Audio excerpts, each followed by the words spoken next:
네, 이어서 이 시각 누리꾼들이 관심을 갖고 있는 기사는 어떤 것들이 있는지 한번 살펴보겠습니다. 뉴스맵 스튜디오에 석지연 앵커가 나와 있습니다. 석지연 앵커, 오늘 많은 관심을 받고 있는 뉴스들 소개해 주시죠. 네, 오늘도 많은 뉴스들이 제 옆에 화면을 가득 채우고 있습니다. 요즘 날씨가 더워지면서 휴가 갈 계획 세우시는 분들 많으실 텐데요. 그런데 필리핀으로 여행 가서 돈을 뺏기거나 도난 사고를 당했다는 소식 뉴스를 통해서 자주 접하셨을 겁니다. 이에 두테르테 필리핀 대통령이 직접 한국인을 언급하며 관광객들의 돈을 뺏지 말라고 경고해서 눈길을 끌고 있습니다. 기사를 통해 한번 확인해 보실까요? 두테르테 대통령은 출입국 관리 직원들과 경찰은 어떤 관광객에게도 체류에 대해 조사하거나 확인서를 요구하는 것을 가장해 접근해서는 안 된다고 강조했습니다. 그러면서 관광객, 특히 한국인과 중국인에게서 돈을 빼앗은 것으로 드러나면 극단주의 무장 세력 이슬람국가 IS 조직원들이 들어오는 필리핀 남부 술루주의 홀로섬에 배치하겠다라고 경고를 했습니다. 네, 앞으로 필리핀으로 여행 가시는 분들은 근심을 조금 덜으셔도 될 것 같습니다. 다음으로 살펴볼 뉴스는 조금 엽기적인 사건입니다. 남편을 의심해서 잠자고 있던 남편의 성기를 절단한 아내가 있습니다. 기사를 통해 함께 확인해 보실까요?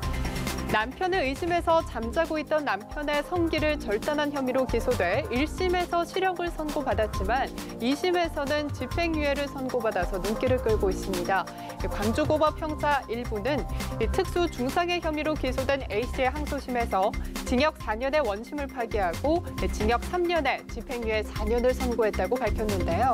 재판부에 따르면 피고인은 20년 이상 피해자와 사실혼 관계로 지냈고 10년 전에 아들을 사고를 이룬 이후 우울감과 불안 증세를 보였다며 그러던 중에 피해자가 다소 의심스러운 행동을 하자 정신적으로 매우 혼란한 상태여서 이 사건의 범행을 저지른 것으로 보인다고 선고 이유를 밝혔습니다. 또 피고인은 초범이고 자신의 잘못을 깊이 뉘우치고 있다며 2심에서 피해자와 합의했고 피해자가 선처를 탄원하는 점을 새롭게 고려했다고 설명했습니다. 남편은 곧바로 병원으로 옮겨져서 다행히 생명에는 지장이 없는 것으로 드러났지만 누리꾼들은 굉장히 큰 충격이라며 경악을 금치 못했습니다. 네, 마지막으로 지난 주말에 향년 92세로 별세한 김종필 전 국무총리 관련 소식입니다.